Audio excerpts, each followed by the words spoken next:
We left Indonesia and we returned from home leave to Manila. Harry was already there. And when would this have happened? This was in 1960, wasn't it?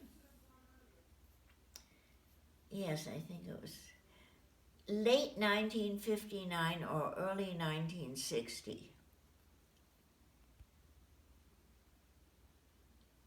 And, oh my goodness, I guess Harry had gone on ahead. And I was there with the 4 children in Palo Alto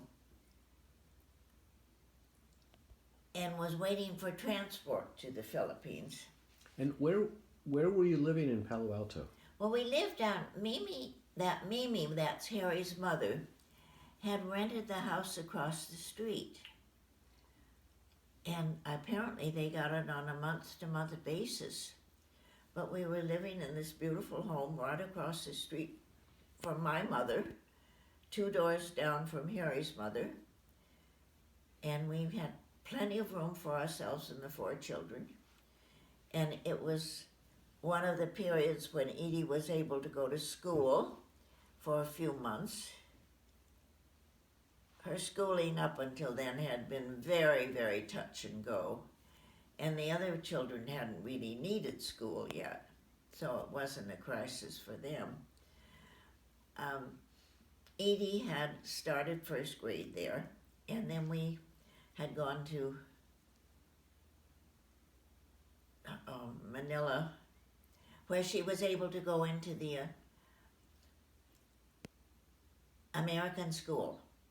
Very well run, very much on the American school line. And Don went too. So Edie and Don were both in school in Manila for 3 years.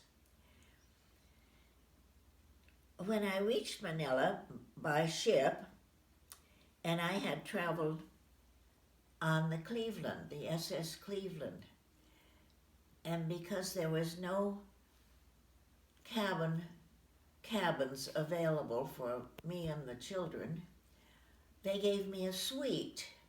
It was lovely. And I guess the ship people thought I was somebody special because it had flowers and champagne and fruit in the Nice.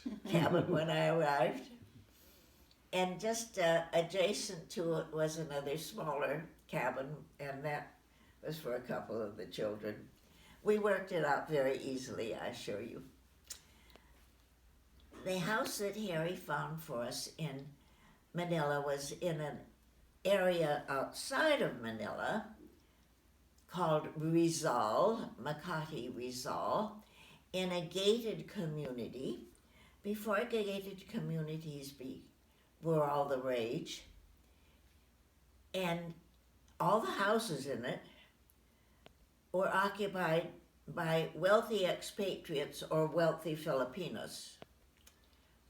It was absolutely a startling change to go from Indonesia to the Philippines. In the first place, the language was English.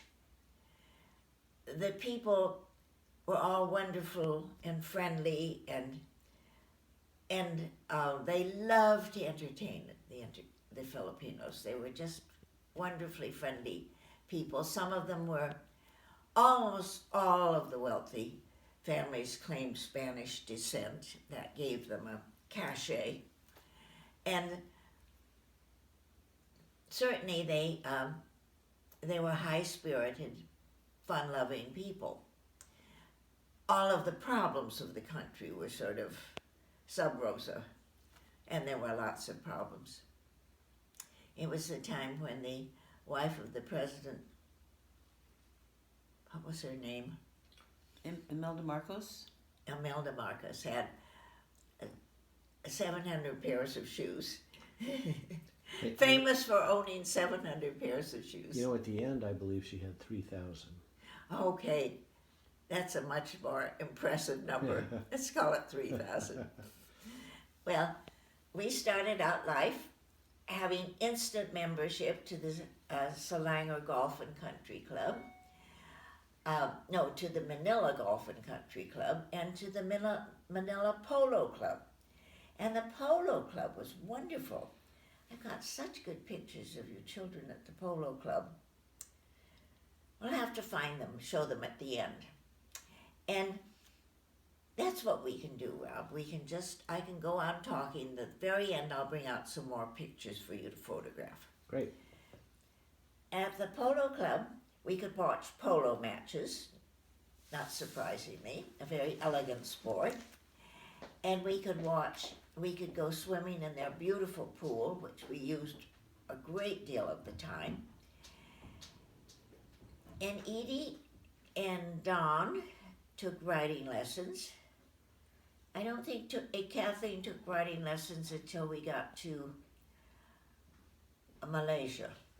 No, there's a picture of me on a horse in Manila. Okay, we'll find that. But I picture. don't know that I was getting a lesson. Maybe I was just perched on top Yeah. for a minute. Mm-hmm. So it's pretty funny. I have a vivid memory of that photo. Yeah, So- okay, we'll find it. And I'll take half a cup of coffee too, Okay. laced with water, if it's Okay. your brand. Yes.